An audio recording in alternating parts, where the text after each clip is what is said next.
Pretty much everyone can tell the difference between a house that is peaceful and one that feels tense. You walk in from the yard or after work, and before anyone even says a word, you can sense whether or not there is harmony or strain. Something in the air tells the truth. Kids learn this early. Parish life works the same way.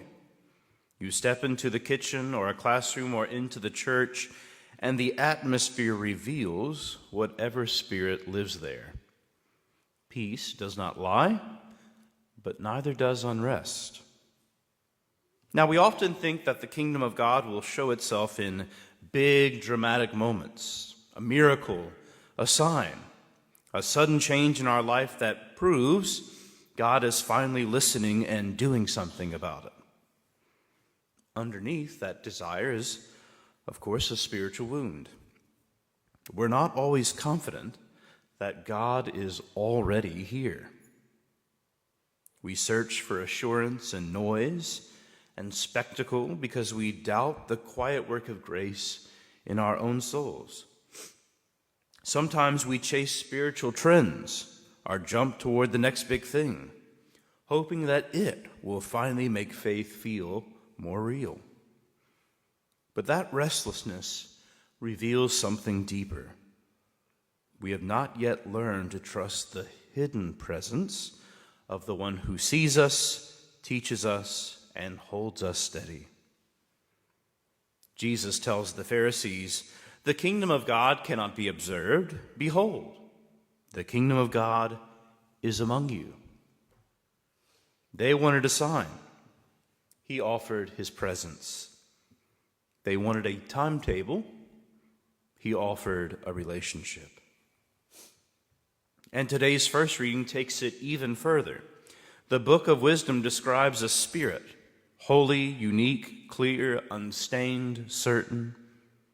It says that wisdom passes into holy souls and makes them friends of God. That is not distant. Neither is it dramatic. It's just intimacy. Christ is the wisdom of God, and when we allow him to dwell within us, the kingdom of God begins to grow right where we stand. Then Jesus tells his disciples that people will say, "Look, here he is," or "Look, there he is." But he says, do not run off. Do not chase. Do not go off after every voice. And why? Because the Son of Man is already with them. His reign begins in the heart that listens to his word and remains rooted in his love. I am the vine, you are the branches. Wisdom is not far, the kingdom is not far, Christ is not far. We struggle with this. We live in a culture that trains us to look everywhere except the present moment. We expect God to speak in the extraordinary. Meanwhile, the ordinary moments of patience, forgiveness, and quiet faithfulness go unnoticed. I feel that tension in my own life. I want big answers to big problems. I want God to fix things fast. But most days he works slowly, passing into the soul and shaping it from the inside out, much like sunlight warms a cold room in winter.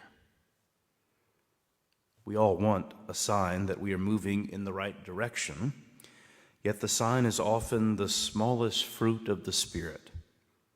A softened word, a slower anger, a renewed desire for prayer. These are not dramatic, but they are real.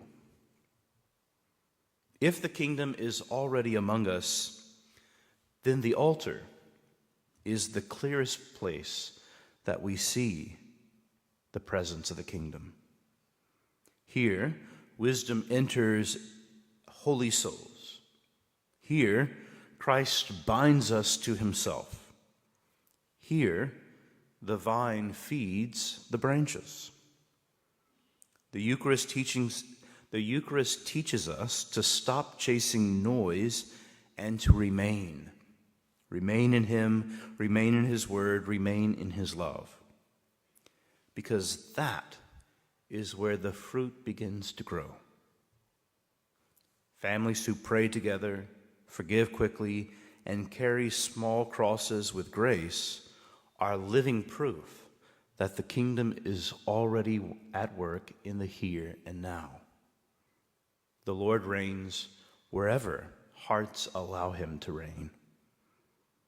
Today, ask yourself one question in prayer. If the kingdom of God is already among us, what in me needs to slow down so that I can notice him?